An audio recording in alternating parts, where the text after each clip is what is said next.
Na mimi nasikitishwa, kuna bwana mmoja akazungumza, anasema Othman Maalim darsa yake anatoa kwa sababu wanawake wapate kumpenda. La ilaha illa Allah Muhammadur Rasulullah.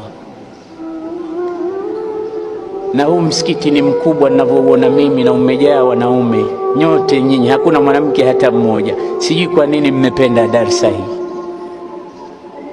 Nyinyi wanawake, ndugu zangu Waislamu, mimi sioni mwanamke hata mmoja alokuja hapa. Na hata kama watapenda, wewe unaumia nini wanawake wakipenda? Kitu gani kinachokuumiza? Lakini haya ni mambo ambayo lazima yawepo. Siyasemi kwamba yananiumiza, abadan, hayaniumizi. Ni mambo ambayo lazima yawepo, na mimi nafurahi kuwepo kwake.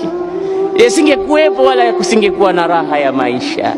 Raha ya maisha ni kuwepo vitu kama hivi na challenge za watu kama wawepo watu wazuri na wabaya, wawepo wenye akili na wapumbavu kama wale, wawepo watu aina mbalimbali, ndipo mtu atakapokamata njia nzuri. Kama kweli nasema kwa ajili ya wanawake wanipende, bila shaka nitabadilisha. Sasa hivi nitabadilisha wanaume wanipende.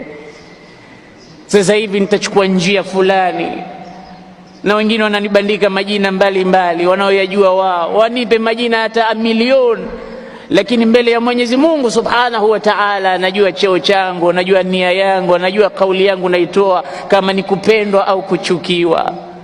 Kama akishanipenda mwanamke mmoja tu au wawili tu, mamangu alonizaa na mke wangu alikuwa nyumbani, basi inatosha. Wengine tena kupenda na kuchukia mimi hainishughulishi, na mimi kusikia kauli za hizi wala sishughuliki. La yu'nini la ya'nini madha yuridun, mimi sishughuliki wanataka nini hao.